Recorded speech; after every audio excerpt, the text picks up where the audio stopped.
Bismillahirrahmanirrahim. Assalamualaikum warahmatullahi wabarakatuh.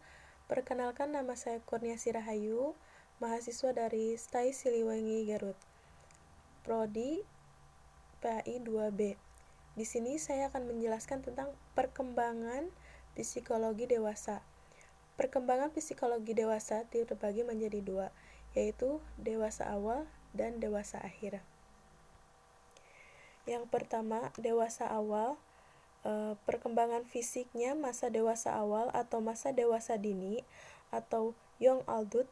Istilah adult atau dewasa awal berasal dari bentuk lampau kata adultus, yang berarti telah tumbuh menjadi kekuatan atau ukuran yang sempurna, atau telah menjadi dewasa. Hurlock 1991 mengatakan bahwa masa dewasa awal dimulai pada umur 18 tahun sampai 40 tahun, saat perubahan-perubahan fisik dan psikologis yang menyertai berkurangnya kemampuan reproduksi. Yang kedua, perkembangan motorik. Masa dewasa awal adalah masa pencarian, penemuan, pemantapan, dan masa reproduksi, yaitu suatu masa yang penuh dengan masalah dan ketegangan emosional.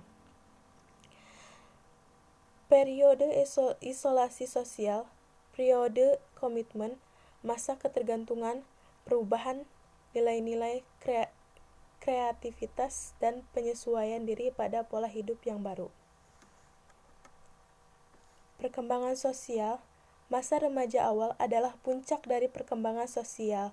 Masa dewasa awal adalah beralihnya pada pandangan egosentris menjadi sikap yang empati. Pada masa ini, penentuan relasi sangat penting dari segi fisik. Masa dewasa awal adalah masa dari puncak perkembangan fisik. Perkembangan emosionalnya, hasil penelitian menunjukkan pola asuh orang tua permisif berdampak pada proses kematangan emosi individu dewasa awal, baik secara positif maupun negatif, ditandai dengan keadaan serta pengelolaan emosi yang terganggu. Proses pencapaian pemahaman diri yang terbangun dari faktor di luar keluarga dan fungsi kritis mental yang berkembang. Yang kedua, masa dewasa lanjut atau masa tua atau older adult.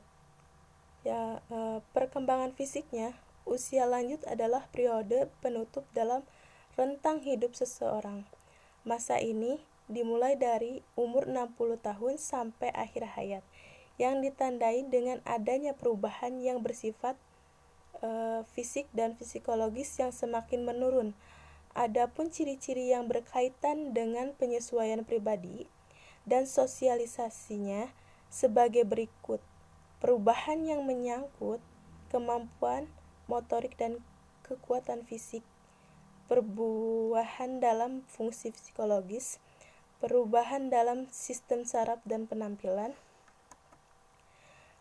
Perkembangan motoriknya, menurut David Wechsler dalam Desmita 2008, kemunduran kemampuan mental merupakan bagian dari proses penuaan organisme secara umum. Hampir sebagian besar penelitian menunjukkan bahwa setelah mencapai puncak pada usia antara tahun, kebanyakan kemampuan seseorang secara terus-menerus mengalami penurunan, dan hal ini juga berlaku pada seorang lansia. Perkembangan sosialnya, akibat berkurangnya fungsi indera, pendengaran, penglihatan, gerak fisik, dan sebagainya, maka muncul gangguan fungsional atau bahkan kecacatan pada lansia.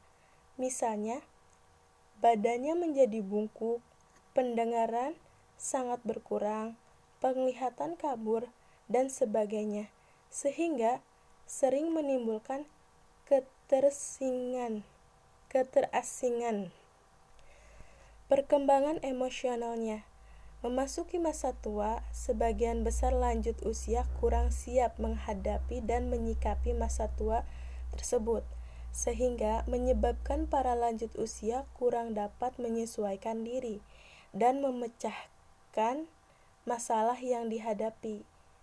Menurut Widya Stuti tahun 2000, munculnya rasa tersisih, tidak dibutuhkan lagi, ketidakikhlasan menerima kenyataan baru seperti penyakit yang tidak kunjung sembuh, kematian pasangan, merupakan sebagian kecil dari keseluruhan perasaan yang tidak enak yang harus dihadapi lanjut usia. Sejalan dengan bertambahnya usia, terjadinya gangguan fungsional, keadaan depresi dan ketakutan akan mengakibatkan lanjut usia semakin sulit melakukan penyelesaian suatu masalah. Sehingga lanjut usia yang masa lalunya sulit dalam menyesuaikan diri, cenderung menjadi semakin sulit penyesuaian diri pada masa-masa selanjutnya. Baik, terima kasih dan sekian untuk materi penjelasan tentang perkembangan psikologi dewasa. Assalamualaikum warahmatullahi wabarakatuh.